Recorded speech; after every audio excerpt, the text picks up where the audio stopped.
Hey everybody, it's Jason Blaha here, and it's time for part 2 of the Q&As. So let's go ahead and get this started. All right, first question. Hey Jason, got a problem with deadlifts, both conventional and sumo are stalling. Although my good mornings, glute bridges, and hip thrusts all went up. You think it might be a lower back or upper back problem? Seems like the hardest part is off the floor. Don't have a problem with the lockout. Thanks in advance. Don't have a problem with the lockout. Here's the problem with questions like this. And this is one of the reasons I tell everyone we live in 2021. There is zero excuse for not filming your lifts. There's zero excuse for not uploading them to your Facebook or YouTube channel, whatever you need to do. I'm going to ask a simple question. If I cannot look at your lifts, how can I tell you what the weak point is? Okay, we can't. Have you looked at your lifts? Maybe you might even actually be able to identify your own weak points if you were to film and watch your own lifts.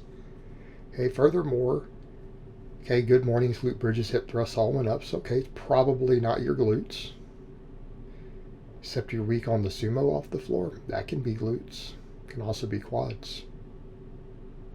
Lockout's good on both of them. Well, it's not glutes. It's possibly not even your upper back for the conventional. All right, so what are we left with here? Because if sumo is stalling, good mornings are going up, well then it's definitely not your lower back usually. Sumos aren't limited by that. You're kind of running out of options here, aren't you?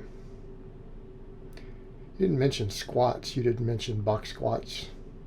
You might actually have a quad weakness on the deadlift, which is very rare. Could be. What are you doing to work those quads? We're doing specifically for the rectus femoris. Okay, that helps break you off the floor on a deadlift. Both versions. It's usually that or glutes on the sumo. But you don't have a glute problem. And you don't have a glute problem on the conventional. Could be your quads. Could be your upper back too, though, to some extent. Your rows going up. Your rowing and stuff, is that getting stronger? I mean, we could kind of say that. We could look at all that, but you know what? It could be you're just not getting strong enough quick enough. You haven't gained enough muscle.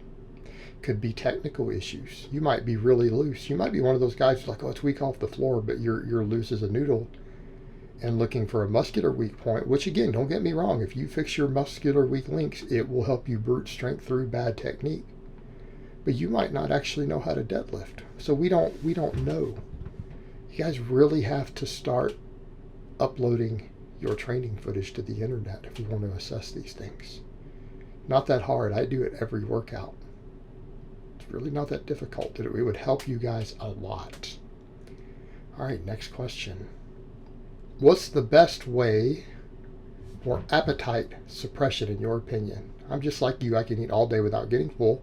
So maintaining an actual healthy body weight is rather hard. So I often end up overeating and cutting a few times every year. Okay, here's the things that you're going to have to accept. Because people see what I eat and they're like, how in the world do you not puke when they find out what I eat? I'm like, because I still get hungry. So number one, here's part of the thing. If you are going to trim down body fat at all, when you have an insane appetite, you're going to have to accept that you're going to get hungry sometimes. It's unfortunate. It's unavoidable. People with high appetites, we literally cannot put enough food in our body for us to not still get hungry at some point in the day or night. It's just going to happen. Now that aside, what do I recommend? Make sure your protein sources are slow digesting and filling.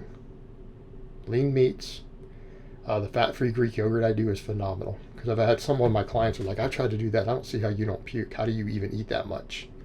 I'm like, well, I just eat it. I eat 3 pounds of it a day. 3 pounds. 48 ounces. Helps. Lots of vegetables. Lots of fiber. I eat 2 pounds of vegetables every day. Okay. Drink a lot of water. Okay. Drink a lot of water. Avoid foods that stimulate your appetite. Don't overly season your food. Okay, that's the one thing I find that's laughable. People are like, your food is too bland. And it's like, do you guys want me to be 300 pounds? Because the more flavoring you add to food, if you're someone who has a serious appetite, the hungrier you get. You actually get hungry as a result of it, right? Don't stand around and go, well, I just need to make my food taste better if I'm going to eat all this fill up on this chicken and broccoli or whatever. Well, that's a real bad idea. Just grill it. Just grill it. Don't season it, for God's sake. Don't throw artificial sweeteners on everything. It's going to make you hungry. And then you're going to have problems. This is how people with very, very high appetites like us have to approach these things. We don't have a choice.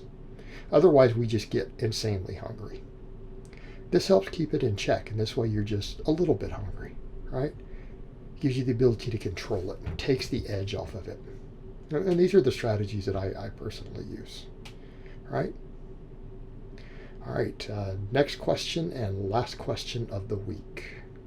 Thoughts on dynamic effort days when not running conjugate? Well, here's going to be the most obvious question. Why don't you just run conjugate? Okay, you came to a channel asking this question for someone who runs conjugate, promotes conjugate, writes conjugate for most of his clients. My real question is, why are you afraid of conjugate? It's not scary. It's not scary. It'll be okay. You can run it. Hey, don't be afraid of it. Now, that aside, some of the best deadlifters in the entire world do speed pulls without running conjugate. Go through and look through. Just remember Andy Bolton. Andy Bolton actually did speed pulls when he did that monstrous, ungodly deadlift. When he broke that record, he apparently used speed pulls as part of his training. Right? And that's the one that I'm going to say is your number one. Let's say you don't want to run full conjugate for whatever reason, but you wanted to mess with speed work where it's going to give you the most bang for your buck. Speed pulls. Speed pulls. Why? Because deadlifting heavy destroys your recovery and it beats you into the ground. Speed pulls gives you a lot of the benefits without hurting your recovery, right? Speed pulls are extremely easy to recover from.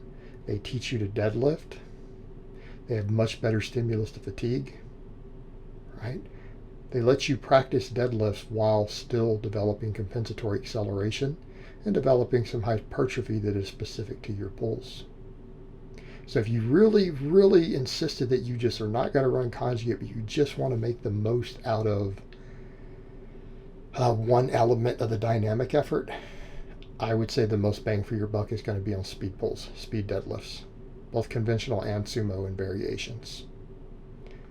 Right? It's going to do a lot for you. All right, guys, but that's really all I have to say on that today. I hope it's been informative, and I will talk to you guys next time.